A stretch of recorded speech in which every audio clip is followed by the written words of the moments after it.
الحمد للہ وکفا والصلاة والسلام علی عباده الذین اصطفیٰ، خصوصاً علی افضلہم وخاتم النبیین محمد الامین وعلی آلہ وصحبہ اجمعین۔ اما بعد فقد قال اللہ تبارک وتعالی کما ورد فی سورة الفرقان: اعوذ باللہ من الشیطان الرجیم، بسم اللہ الرحمن الرحیم۔ وقال الذين لا يرجون لقاءنا لولا أنزل علينا الملائكة أو نرى ربنا لقد استكبروا في أنفسهم وعتوا عتوا كبيرا۔ صدق اللہ العظیم۔ سورہ فرقان میں پھر وہی مضمون آ گیا ہے کہ مشرکین مکہ کی طرف سے وہ ایک ہی مطالبہ تھا کہ جو دہرا دہرا کر بار بار سامنے آ رہا تھا کہ کوئی حصی معجزہ دکھایا جائے، کوئی ایسی چیز جس سے کہ بالکل واشگاف ہو جائے، واقعتاً ہم پر عیاں ہو جائے کھل کر کہ واقعی آپ اللہ کے رسول ہیں۔ وقال الذین لا یرجون لقاءنا، اور کہا ان لوگوں نے، یا کہتے ہیں وہ لوگ جو ہماری ملاقات کے امیدوار نہیں ہیں، اس لیے ان میں سرکشی ہے، لاؤبالیانہ پن ہے۔ لولا انزل علینا الملائکہ، کیوں نہیں ہم پہ فرشتے اتر آتے ہیں؟ اگر اللہ کو بھیجنا ہی ہے کوئی پیغام ہمیں تو فرشتوں کے ذریعے سے بھیجے۔ او نرى ربنا، یا ہم اپنے رب کو خود دیکھیں، رب خود سامنے آئے۔ لقد استکبروا فی انفسہم، انہوں نے بہت تکبر کیا ہے اپنے آپ میں، اپنا جو مقام انہوں نے سمجھا ہے کہ فرشتے ان سے کلام کریں اور اللہ ان سے ہم کلام ہو، تو در حقیقت یہ ان کے تکبر کی بنیاد پر ہے۔ وعتوا عتوا کبیرا، انہوں نے سرکشی کی ہے بہت بڑی۔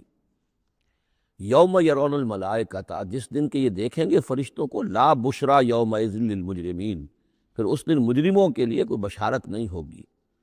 یعنی کہ قیامت کا دن ہوگا، فرشتے آئیں گے، سب چیز عیاں ہوگی، اللہ تعالیٰ بھی نزول جلال فرمائیں گے، سارے غیب کے پردے اٹھ جائیں گے، تو پھر بشارت تو کوئی نہیں ہے مجرمین کے لیے، موقع کوئی نہیں، کوئی توبہ کا موقع نہیں۔ وَيَقُولُونَ حِجْرًا مَحْجُورًا، اور وہ کہیں گے کہ کوئی روک ہو، کسی طرح ہمیں بچایا جائے، کوئی روک ٹوک ہو جائے اس ساعت کو روکنے کے لیے۔ وَقَدِمْنَا إِلَىٰ مَا عَمِلُوا مِنْ عَمَلٍ، یہ تیسری مرتبہ وہ مضمون آ رہا ہے کہ بغیر حقیقی ایمان کے اگر نیکیاں دنیا میں کی جاتی ہیں اپنے ضمیر کو کچھ مطمئن کرنے کے لیے، اپنے دلوں کو دلاسا دینے کے لیے، تو ان کی کوئی حیثیت اللہ کے ہاں نہیں ہے۔ یہ سورہ ابراہیم میں بھی آ چکا ہے، اور پھر سورہ نور کے اندر ہم پڑھ چکے ہیں کہ سراب کی حیثیت رکھتی ہیں یہ نیکیاں ان کی، جیسے کہ پیاسا جو ہے وہ سمجھتا ہے کہ پانی ہے، یحسبہ الظمآن ماء حتی اذا جاءہ لم یجدہ شیئا ووجد اللہ عندہ ووفاہ حسابا، بس اللہ سریع الحساب۔ اور یہاں تیسری مرتبہ آ رہا ہے وَقَدِمْنَا إِلَىٰ مَا عَمِلُوا، ہم آگے بڑھیں گے ان کے اعمال کی طرف، ڈھیر لگے ہوں گے ان کی نیکیاں ہیں، ان کی یہ خیرات ہے، یہ فاؤنڈیشن بنائی تھی، یہ یتیم خانہ کھولا تھا، یہ ہسپتال تھا، یہ تھا وہ تھا، یہ جو حاجی تھے ان کی خدمات تھیں۔ قدمنا الی ما عملوا، اور نقشہ ایسا کھینچا گیا ہے جیسے کہ کوئی آئے اور آگے آگے ٹھوکر مارے، جیسے کہ فٹ بال کو کک ماری جاتی ہے۔ وقدمنا الی ما عملوا من عمل، ان کے وہ بڑے بڑے عمل جس پر انہیں بڑا غرہ ہوگا، بہت سہارا ہوگا کہ ہم بہت کچھ لے کر جا رہے ہیں، ہم اس کی طرف آگے بڑھیں گے۔ فجعلناہ حباء منصورا، تو ہم اسے کر دیں گے اڑتا ہوا غبار۔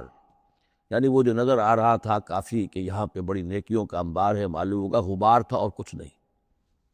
اسی کا وہاں نقشہ کھینچا گیا سورہ ابراہیم میں کہ جیسے ریت ہو، راکھ ہو، اور اس کے اوپر تیز آندھی آئے اور وہ ہوا ختم ہو جائے، کوئی اس کا وجود نہ رہے۔ یہ ہے حقیقت ان نیکیوں کی کہ جو حقیقی ایمان کے بغیر ہوتی ہے۔ نیکی صرف وہی ہے کہ جو اصل ایمان باللہ اور ایمان بالآخرت کے ساتھ ہو، اللہ کی رضا جوئی اور آخرت کی جزا کے سوا کوئی شے مطلوب نہ رہے، کسی درجے میں بھی کوئی اس کے ساتھ اور اپنا مطلوب اور کوئی مقصود شامل ہو گیا، شہرت شامل ہو گئی، یا کوئی اور کوئی لوگوں کے اندر ہر دل عزیزی حاصل کر کے مجھے کوئی الیکشن لڑنا ہے، پھر ان کا مجھے لیڈر اپنے آپ کو بنانا ہے، یا کوئی اور ان کے ووٹ لینے ہیں، کوئی شے بھی شامل اگر ہو گئی تو پھر یہ کہ اللہ کی میزان میں ان کا کوئی وزن نہیں، وہ غبار ہے جو اڑ جائے گا۔ وَقَدِمْنَا إِلَىٰ مَا عَمِلُوا مِنْ عَمَلٍ فَجَعَلْنَاهُ هَبَاءً مَنْثُورًا، اصحاب الجنت یومئذ خیر مستقرا واحسن مقیلا، جنت والے لوگ جو ہے وہ اس لوگ ہوں گے بہت اچھے ٹھکانوں میں، اور ان کا جو ہوگا دوپہر کے آرام کی جگہ بہت ہی عمدہ ہوگی، قیلولے کی جگہ۔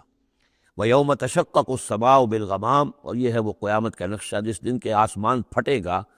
اور کچھ بادلوں کی طرح کی کیفیت ہو جائے گی۔ وَنُزِّلَ الْمَلَائِكَةُ تَنزِيلًا، اور پھر فرشتوں کو اتارا جائے گا، فوج در فوج فرشتے نازل ہوں گے۔ الملک یومئذ الحق للرحمن،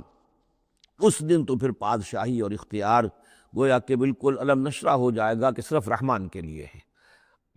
آج تو کچھ پردے پڑے ہوئے ہیں، اس وقت بھی اختیار اسی کا ہے، لیکن کچھ پردے پڑے ہوئے ہیں، کچھ نظر آتا ہے کہ اس کے ہاتھ میں بھی اختیار ہے، اس کے پاس بھی طاقت ہے، لیکن اس وقت معلوم ہوگا کہ الملک یومئذ الحق للرحمن وکان یوما علی الکافرین عسیرا، اور وہ دن کافروں پر بہت بھاری ہوگا۔ وَيَوْمَ يَعَضُّ الظَّالِمُ عَلَى يَدَيْهِ،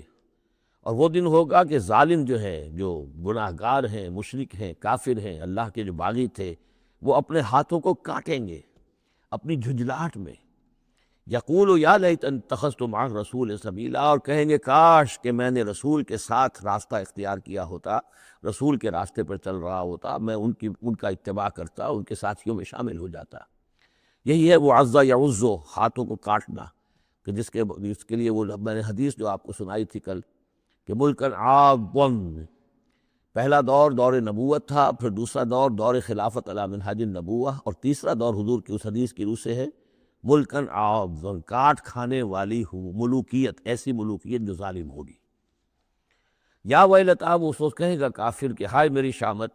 لیتنی لم اتخذ فلانا خلیلا، کاش کہ میں نے اس دن فلاں شخص کو اپنا دوست نہ بنایا ہوتا، میں نے دنیا میں فلاں شخص کو اپنا دوست نہ بنایا ہوتا، یعنی اس نے مجھے پھر ورغلایا، میرا تو دل کچھ کھلنے لگا تھا، مجھ پر حقیقت منکشف ہونے لگی تھی، میں تو کچھ مائل ہونے لگا تھا رسول کی طرف، لیکن فلاں میرے دوست نے مجھے پھر ورغلایا اور مجھے اس راستے سے واپس لے گئے۔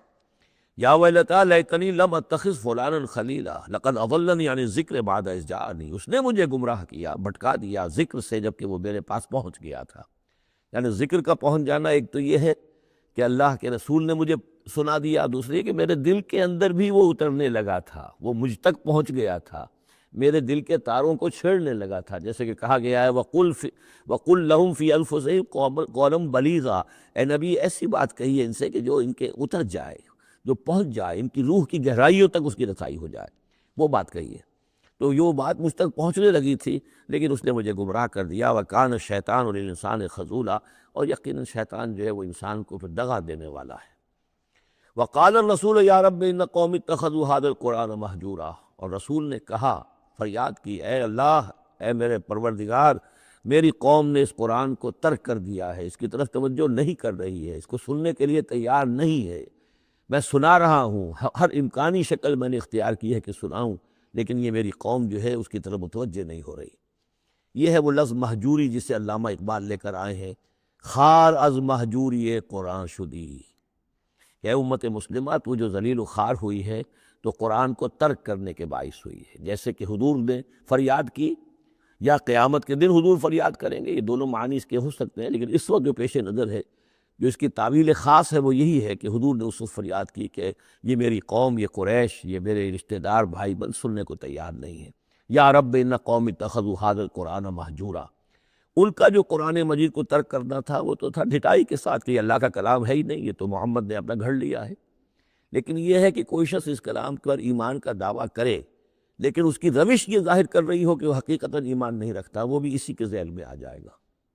وہ کہتا تو ہو کہ میں سمجھتا ہوں یہ اللہ کا کلام ہے، لیکن پڑھتا ہی نہیں، کہتا ہے کہ میں مانتا ہوں یہ اللہ کا کلام ہے، اس کو سمجھتا ہی نہیں ہے، کہتا ہے یہ اللہ کا کلام ہے، اس پر عمل نہیں کرتا، تو وہ کہنا نہ کہنا برابر ہو گیا، یہ تو تکذیب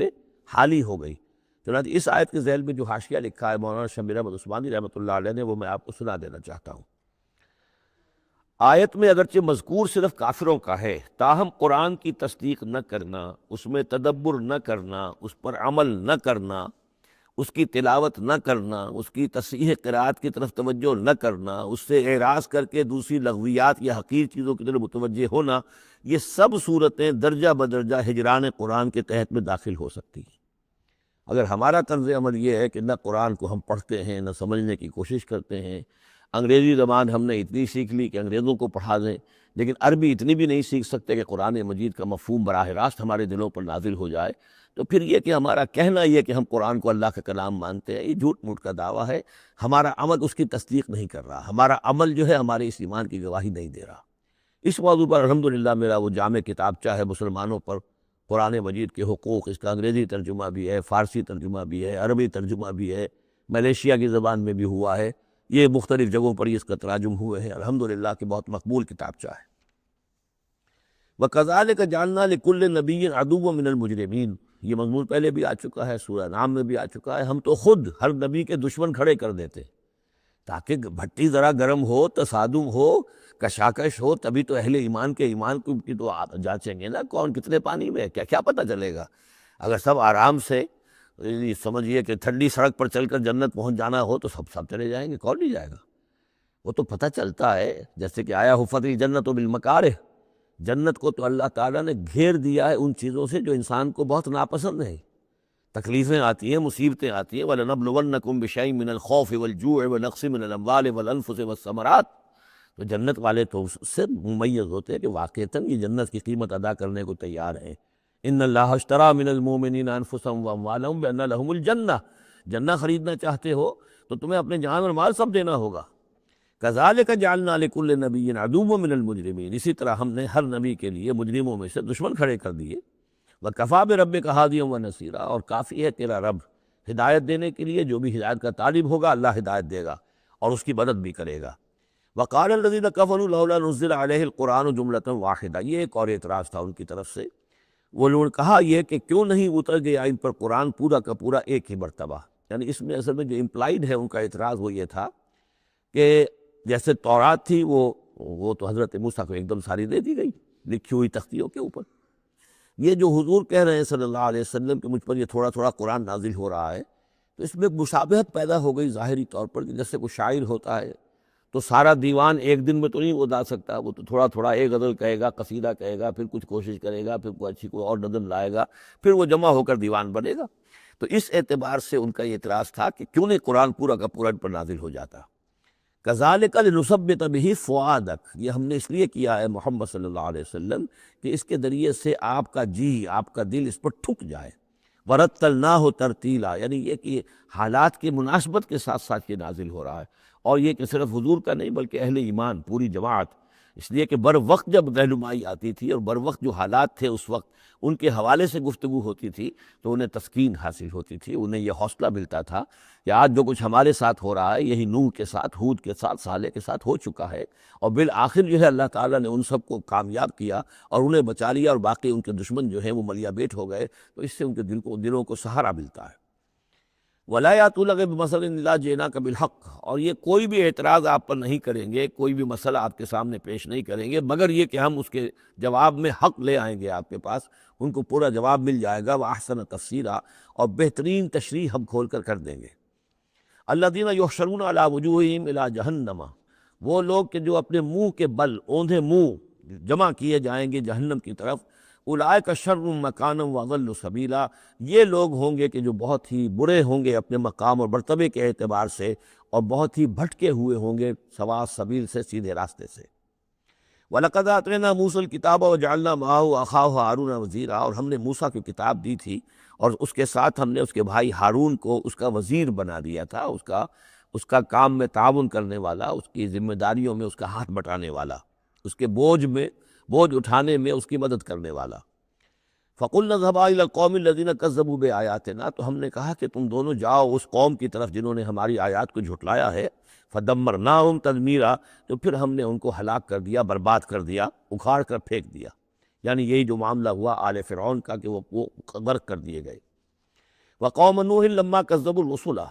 اسی طریقے سے قوم نوح کو بھی جب کہ انہوں نے رسولوں کی تکذیب کی، اغرقناہم، انہیں بھی ہم نے غرق کر دیا، وجعلناہم للناس آیہ، اور انہیں ہم نے تمام نوع انسانی کے لیے ایک نشانی بنا دیا، وَأَعْتَدْنَا لِلظَّالِمِينَ عَذَابًا أَلِيمًا، اور ہم نے ظالموں کے لیے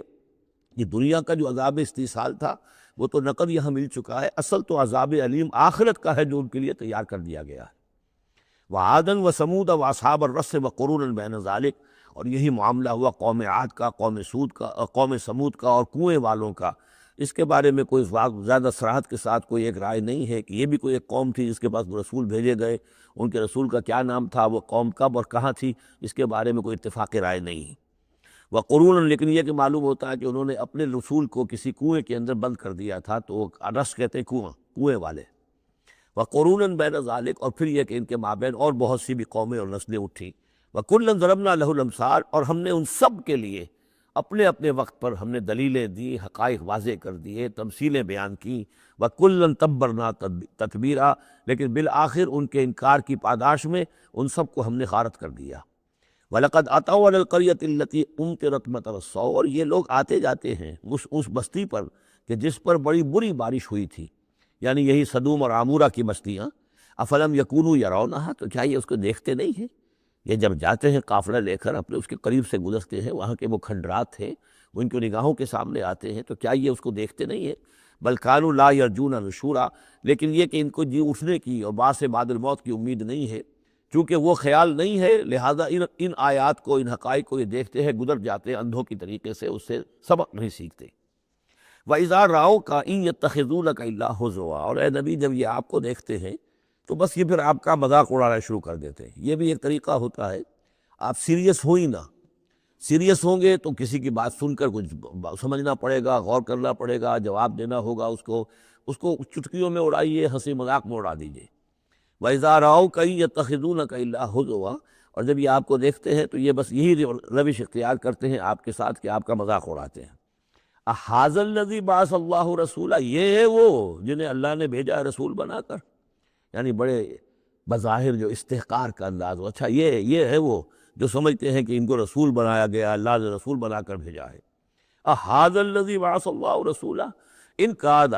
لَيُضِلُّنَا عَنْ آلِهَتِنَا، واقعتاً یہ شخص جو ہے یہ تو تل گیا تھا، قریب ہو گیا تھا کہ ہمیں اپنے معبودوں سے ورغلا دے۔ لولا ان صبرنا علیہا، اگر ہم اپنے معبودوں پر ثابت قدم نہ رہتے، صابر نہ رہتے، جمع نہ رہتے، اگر ہم نے ان کے ساتھ وفاداری کا رشتہ جو ہے، وفاداری بشرط استواری عین ایمان ہے، اگر ہم نے اس وفاداری کا رشتہ اپنے معبودوں کے ساتھ استوار نہ کیا ہوتا تو اس شخص نے تو واقعی ہمیں برگشتہ کر دیا تھا۔ وَسَوْفَ يَعْلَمُونَ حِينَ يَرَوْنَ الْعَذَابَ مَنْ أَضَلُّ سَبِيلًا، ان قریب وہ جان لیں گے جب وہ عذاب کو دیکھیں گے کون تھا بھٹکا ہوا راستے سے۔ آیا محمد اور ان کے ساتھی صلی اللہ علیہ وسلم ورضی اللہ تعالیٰ عنہم اجمعین، یا یہ کہ تم لوگ۔ ارأیت من اتخذ الہہ ہواہ، یہ مضمون قرآن میں پھر آگے بھی آئے گا، لیکن اب نوٹ کر لیجئے اس کو۔ شرک کی یہ ایک اہم قسم ہے۔ بڑے بڑے موحدین جو ہیں وہ اپنی جگہ سمجھتے ہوں، بڑے جغادری موحد اپنے آپ کو، وہ بھی ذرا غور کریں کہ شرک ایک یہ بھی ہے۔ شرک صرف قبر پرستی نہیں ہے، صرف یا رسول اللہ کہنا یا علی کہنا وہ بھی شرک ہے، لیکن صرف یہی شرک نہیں ہے، شرک یہ بھی ہے۔ ارأیت من اتخذ الہہ ہواہ، کیا تم نے دیکھا اس شخص کو جس نے اپنی خواہش نفس کو اپنا خدا بنا لیا؟ نفس کہتا ہے مجھے یہ چاہیے، آپ کا دماغ بتا دیتا ہے دیکھو یہ حرام ہے، لیکن آپ نفس کا حکم مانگتے ہیں، اللہ کے حکم کو پیچھے ڈال دیتے ہیں۔ کون معبود ہوا آپ کا؟ اللہ معبود ہے یا نفس معبود ہے؟ نفس چاہیے مجھے تو دولت چاہیے، میں نہیں جانتا حلال سے حرام سے، کیا یہ حلال حرام لگا رکھی، یہ مولویوں کا ڈھکوسلے۔ ٹھیک ہے ہوگا کوئی سود وغیرہ کوئی کبھی ہوتا ہوگا، آج تو چل ہی نہیں سکتا کاروبار سود کے بغیر۔ نفس کہتا ہے مجھے تو کرنا ہے، آپ نے اللہ کے حکم کو پیچھے ڈالا، نفس کا حکم مانا۔ کون معبود ہوا آپ کا؟ معبود تو وہی ہے جو مطاع ہو۔ آپ نے دیکھا کہ انہوں نے کہا تھا فرعون نے، جو ہماری قوم، جس کی قوم ہماری عابدین ہے، عابدون ہے، جو ہماری اطاعت کرتی ہے، غلام ہے۔ اب جو وہ ہوتا ہے جو آقا کا حکم مانتا ہے، غلامی کرتا ہے، حکم مانتا ہے، فرما برداری کرتا ہے، تو تم نے نفس کی فرما برداری کی، تو تمہارا نفس جو ہے وہ تمہارا معبود ہے۔ چاہے تم چلے کاٹتے رہو، لا الہ الا اللہ کے جو ہے وظیفے کرتے رہو لمبی لمبی، لیکن اگر نفس پرستی کر رہے ہو، اگر نفس کی خواہشات پر عمل کرتے ہو اور اس میں حرام کو بھی تم اختیار کر لیتے ہو جس کو اللہ نے حرام کیا ہے، تو نفس تمہارا معبود ہے۔ کہہ رہے ہیں لا الہ الا اللہ، لا الہ الا اللہ، اور ہے ان کا معبود وہ خود ان کا نفس ہے۔ ارأیت من اتخذ الہہ ہواہ، کیا دیکھا تم نے اس شخص کو جس نے اپنے خواہش نفس کو اپنا الہ بنا لیا ہے، معبود بنا لیا ہے۔ افانت تکون علیہ وکیلا، تو کیا ہے نبی آپ ایسے شخص کی ذمہ داری لیں گے؟ ام تحسب ان اکثرہم یسمعون او یعقلون، کیا آپ کا خیال ہے نبی کہ یہ جو اکثریت آپ کے پاس آ کر کبھی جمگھٹا کر کے جمع ہو جاتی ہے تو کیا ان کی اکثریت سنتی ہے یا عقل سے کام لیتی؟ یہ سنتے سناتے نہیں ہیں، یہ صرف اپنے عوام کو دھوکہ دینے کے لیے آتے ہیں کہ ہم تو گئے تھے جی سننے کے لیے، ہمیں کوئی بات ملی نہیں۔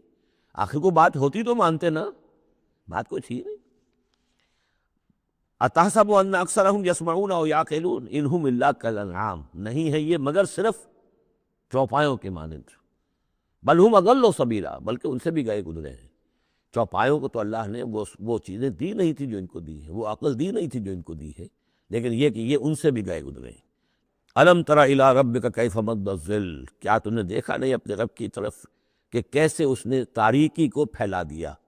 جب رات ہوتی ہے تو گویا کہ پورے اس پہ زمین کے اوپر تاریکی کی چادر جو ہے اوڑھ دی، جیسے کالی چادر ڈال دی گئی ہو۔ کیف مد الظل، رات کی تاریکی کی چادر اللہ اڑا دیتا ہے۔ وَلَوْ شَاءَ لَجَعَلَهُ سَاكِنًا، اگر اللہ چاہتا تو پھر اسی رات کو مستقل کر دیتا، یہ رات کھڑی رہتی ہے، کبھی دن نہ آتا۔ یہ اس سے پہلے سورہ قصص میں آیت آ چکی ہے، قصص میں آئے گی۔ قُلْ أَرَأَيْتُمْ إِنْ جَعَلَ اللَّهُ عَلَيْكُمُ اللَّيْلَ سَرْمَدًا إِلَىٰ يَوْمِ الْقِيَامَةِ مَنْ إِلَٰهٌ غَيْرُ اللَّهِ يَأْتِيكُمْ بِضِيَاءٍ۔ ویسے اس سے پہلے یہ مضمون آ چکا ہے کہ اللہ تعالیٰ جو ہے اگر مستقل طور پر دن کر دے تو کون رات لائے گا، مستقل طور پر رات کر دے تو کون دن لائے گا۔ تو اگر یہ رات قائم رہتی، اللہ چاہتا تو اس قائم رات ہی رہتی۔ ثم جعلنا الشمس علیہ دلیلا، پھر ہم سورج کو جب روشن کرتے ہیں، سورج جو تو اس سے یہ ہے کہ رہنمائی ملتی ہے، پھر اس سے معلوم ہوتا او یہ روشنی ہے اور وہ تاریکی تھی۔ تعرف الاشیاء بازدادها ثم قبضناہ الینا قبضا یسیرا، جب سورج طلوع ہوتا ہے تو آپ نے دیکھا ہوگا سائے بڑے لمبے پڑے ہوئے ہیں، پھر رفتہ رفتہ سورج اوپر ہونا شروع ہوا اور سایہ سمٹنا شروع ہوا، گویا کہ کوئی کھینچ رہا ہے، تنابیں کھینچ رہا ہے، ان کی یہ سائے جو ہے اب سمٹ کر آ رہے ہیں۔ پھر ہم ان سایوں کو، ان تاریکوں کو، ظل کو اپنے قبضے میں لے لیتے ہیں، گھسیٹ لیتے ہیں۔ ثم قبضناہ الینا قبضا یسیرا وہو الذی جعل لکم اللیل لباسا، اور وہی ہے اللہ جس نے کہ تمہارے لیے رات کو بنا دیا ہے اوڑھنا، والنوم سباتا، اور رات کو بنا دیا ہے آرام اور استراحت، وجعل النہار نشورا، اور دن کو بنا دیا ہے نکل کر پھیلنے کی، اور دنیا میں اور جو کام کرنے ہیں اس کے لیے مناسب ماحول بنا دیا۔ وہو الذی ارسل الریاح بشرا بین یدی رحمتہ، اور وہی ہے کہ جو بھیجتا ہے ہوائیں بشارت دیتی ہوئی اس کی رحمت کے آگے آگے، رحمت باران رحمت کے آنے سے پہلے پہلے آگے آگے اس سے ٹھنڈی ہواؤں کے جھونکے آتے ہیں۔ وَأَنزَلْنَا مِنَ السَّمَاءِ مَاءً طَهُورًا، اور ہم نے اتارا آسمان سے پانی جو کہ بڑا پاک ہے اور پاکی حاصل کرنے کا ذریعہ ہے۔ جب پانی برستا ہے تو سب سے پہلے تو فضا کو پاک کرتا ہے، صاف کرتا ہے، اس کے جتنے بھی اس میں گرد و غبار ہے، جو پولیوشن ہے، اس سب کو بارش جو ہے اس کو صاف کرتی ہوئی نیچے لے آتی ہے، اور پھر اس کو لے جا کر سمندر کے اندر ڈال کر، اور پھر ڈسٹیلیشن وہاں سے شروع ہوتا ہے، اور وہ سارا گند وغیرہ جو ہے وہ سمندروں کے اندر رہ جاتا ہے، اور پھر بالکل صاف بخارات جو ہیں، بالکل صاف پانی جو ہے وہ اوپر جاتا ہے۔ تو یہ سائیکل ہے جو چل رہا ہے، اور یہ پانی ہی پھر اللہ تعالیٰ نے دنیا میں طہارت کے لیے ذریعہ بنا دیا ہے، صفائی کے لیے، پاکی کے لیے، ماءً طہورا لنحیی بہ بلدۃ میتا، تاکہ ہم زندہ کریں اس کے ذریعے سے ایک مردہ آبادی کو، مردہ علاقے کو، مردہ زمین کو۔ وَنُسْقِيَهُ مِمَّا خَلَقْنَا أَنْعَامًا وَأَنَاسِيَّ كَثِيرًا، اور پھر ہم وہ پانی پلاتے ہیں اپنی مخلوقات میں سے جو بہت سے چوپائے ہیں اور بہت سے انسان ہیں۔ تو یہ پانی کا جو سائیکل چل رہا ہے، اس سے ایک طرف صفائی ہوتی ہے، فضا کی صفائی، زمین کی صفائی، اشخاص اور افراد بھی پھر اپنی صفائی نہانے دھونے کے لیے استعمال کرتے ہیں۔ اس کو ہمارے ہاں کہا جاتا ہے یونیورسل کیریئر۔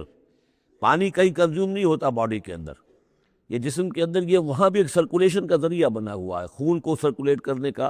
اور اسی کے ذریعے سے جو بھی وہ چیزیں ہیں کہ جو میٹابولزم کے جو نتائج ہیں کہ جن کو نکالنا جسم سے ہوتا ہے، وہ کہیں گردے کے ذریعے سے، کہیں وہ پھیپھڑوں کے ذریعے سے وہ چیزیں نکلتی ہیں۔ تو در حقیقت یہ پانی کا کام صفائی ہے، ہمارے جسم کے اندر بھی یہ صفائی کا کام کرتا ہے۔ وَلَقَدْ صَرَّفْنَا بَيْنَهُمْ لِيَذَّكَّرُوا، اور اس کو ہم نے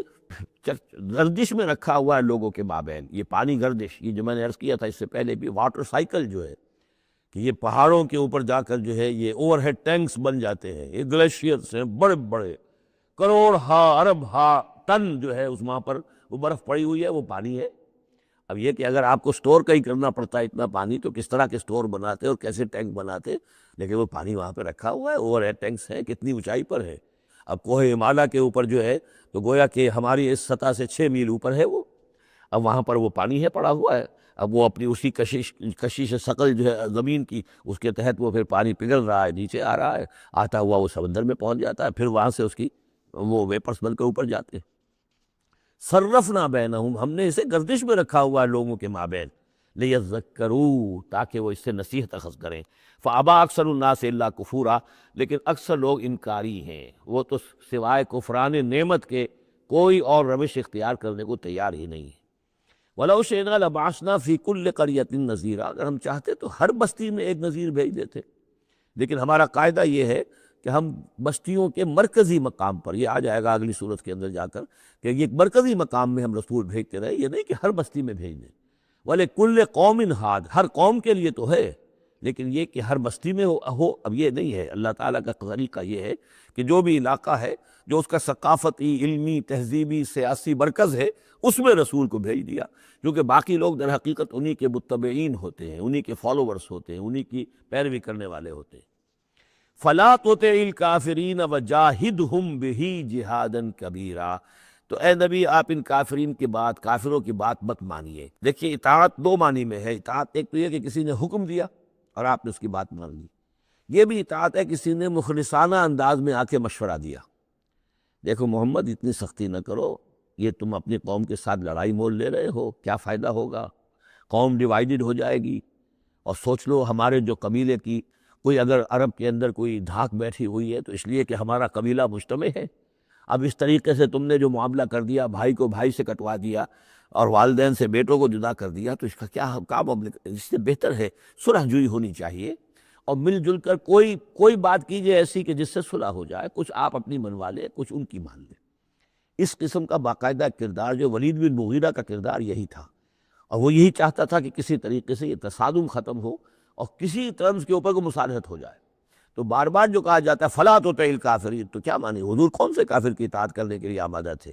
لیکن ایسی بات ایسی ہوتی ہے کہ جس کے بارے میں کسی وقت جب کہ آدمی کسی شدید دباؤ میں ہو تو بربنائے طبع بشری ہو سکتا ہے کہ طبیعت جو ہے کچھ اس کی بات سننے کی طرف تو مائل ہو ہی جائے، جیسا کہ ہم سورہ بنی اسرائیل میں پڑھ چکے ہیں، وَإِن كَادُوا لَيَفْتِنُونَكَ عَنِ الَّذِي أَوْحَيْنَا إِلَيْكَ لِتَفْتَرِيَ عَلَيْنَا غَيْرَهُ وَإِذًا لَاتَّخَذُوكَ خَلِيلًا، یہ لوگ تو تلے ہوئے ہیں کہ آپ کو بچلا دیں اس چیز سے کہ جو ہم نے آپ پر وحی کی ہے، کہ آپ کچھ اور گھڑ کر ہماری طرف منسوب کر دیں، پھر یہ آپ کو دوست بنا لیں گے، جھگڑا ختم، لڑائی ختم ہو جائے گی۔ لڑائی تو ان کو ہماری آیات سے ہے، ہمارے قرآن سے ہے، ذاتی آپ کے ساتھ تو کوئی جھگڑا نہیں ہے۔ لیکن یہ کہ فرمایا وَلَوْلَا أَن ثَبَّتْنَاكَ لَقَدْ كِدتَّ تَرْكَنُ إِلَيْهِمْ شَيْئًا قَلِيلًا، اور اگر ہم نے ہی آپ کو جمائے نہ رکھا ہوتا تو اے محمد صلی اللہ علیہ وسلم عین ممکن تھا کہ آپ کچھ نہ کچھ ان کی طرف جھک ہی جاتے۔ تو یہ جو دباؤ تھا شدید، اس کا اندازہ کیجئے اس سے، تو فرمایا جا رہا فَلَا تُطِعِ الْكَافِرِينَ، آپ ان کی باتیں بھی بس سنیں، اس قسم کی کسی بات کے لیے آپ جس کو کہتے ہیں ٹو لینڈ این ایئر، کہ آپ اپنا کان اس کو دیں کہ وہ آپ کے کان میں آ کر یہ بات کر دیں، یہ بھی نہ کریں، آپ اس کی بھی آپ اس کا موقع نہ دیں۔ وَجَاهِدْهُمْ بِهِ جِهَادًا كَبِيرًا، اور آپ ان کے ساتھ اس قرآن کے ساتھ جہاد کیجئے، یہ قرآن تلوار ہے، اس کے ساتھ جہاد کیجئے اور بڑا جہاد کیجئے۔ یعنی مکے میں جو جہاد ہو رہا تھا 12 برس تک جو ہوا ہے، وہ تلوار والا جہاد نہیں تھا، وہ قتال نہیں تھا، وہ جہاد بالقرآن تھا۔ یہ بہت اہم موضوع ہے جس پہ میری تقریر موجود ہے، کتابچہ موجود ہے، بلکہ 2 ہے، جہاد بالقرآن اور پھر جہاد بالقرآن کے 5 محاذ۔ آج بھی ہمارے ہاں جو بھی قومی مسائل ہیں، ملکی مسائل ہیں، ہمارے اس وقت اجتماعی مسائل ہیں، واقعہ یہ ہے کہ ان کے لیے 5 محاذ ہیں جن پر کہ قرآن مجید کی شمشیر ہاتھ میں لے کر جہاد کرنے کی ضرورت ہے۔ اب اس وقت ظاہر بات ہے کہ اس کا موقع نہیں ہے، لیکن یہ کہ اس اعتبار سے کہ ایک انقلابی جد و جہد اللہ کے دین کو قائم کرنے کی جد و جہد میں دعوت قرآن کے ذریعے سے، تربیت قرآن کے ذریعے سے، تزکیہ قرآن کے ذریعے سے، یہ ساری چیزیں ہم پڑھتے چلے آ رہے ہیں۔ تبشیر قرآن کے ذریعے، انذار قرآن کے ذریعے، تذکیر قرآن کے ذریعے، اور جو سینوں کے اندر کے جو روگ ہیں ان کا علاج قرآن سے، شفاء لما فی الصدور، نصیحت قرآن سے، یہ سارا قرآن سے۔ تو اس حوالے سے جاہدہم بہ جہادا